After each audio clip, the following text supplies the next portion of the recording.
A very smoky day here in New York as those wildfires in Canada and the smoke from those wildfires drifts down here into New York State and New York City. The mayor of New York, Eric Adams, telling New Yorkers that they should stay inside, but if they are outside, to wear a mask. This has also had a dramatic effect here on flights coming in and out of New York. Bloomberg Intelligence's George Ferguson, who covers the airline industry for us, joining us right now. And George, I know we had a temporary ground halt to flights, at least coming out of two major airports in the region, including LaGuardia over there in Queens, New York, and Newark Airport over in New Jersey.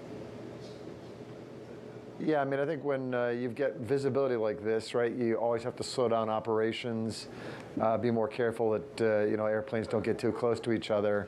So I think if we get a sustained number of days like this, you're going to find out the airlines have had a lot of slowdown in their schedule, probably some cancellations, and it'll be a little bit of a mess for a bunch of days, I think, given this level of visibility. Especially, it's very persistent. Usually you get problems with visibility in storms for a couple hours, but this is a kind of activity that goes on all day, so it becomes a big problem, I think, for the airlines. And we should point out, at least according to the weather forecasters, as well as some of the government administrators speaking, they do expect this to continue over the New York City region for at least the next 2 or 3 days, though the quality may vary depending on the day. I am curious, George, if you could kind of explain the overall reverberations through the airline system when you have these type of delays at two of the busiest airports in the country. How does that affect, say, those folks who are at airports that aren't necessarily directly affected by this smog?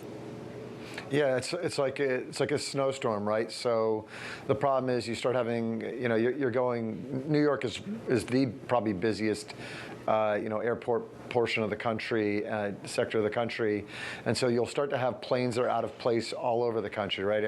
Flights going from New York back into the West or down into Florida. You'll have those airplanes out of place. You'll end up having delays on those flights. The planes won't be able to make all the trips you'd like to make in a single day, so you have to cancel something near the end of the day. You have equipment that becomes, it doesn't end the day where the airline planners would expect. And so the ripple effect will go absolutely across the country, and probably for the long haul flights to Europe, they're probably okay. Into Asia, they're probably okay because they usually prioritize them. Mm-hmm. But again, I think the stuff domestically, you'll see ripples across the U.S. Let's say that, let's just assume for a second that we get past this, but maybe by the time we get through the weekend here, how long does it take typically for these airline traffic to get back up to normal when you have these types of disruptions? This is hard because I think this is a bit unprecedented. I think it is unprecedented. I don't think we've seen visibility problems like this persistently in the Northeast forever, or as long as we've been recording the data. I mean, look, even when you have a snowstorm, it's 2 or 3 days, maybe a week, right? We had the problems down in Fort Lauderdale earlier this year where an airport was rained out, and there were persistent problems for a week. I would bet you could get at least that out of this event, especially given the airlines are flying, their schedules are pretty packed, the airplanes are pretty full. So anytime you miss a flight, you have a lot of people to reschedule and get onto other flights. It's hard. I bet you have for a week things out of sync.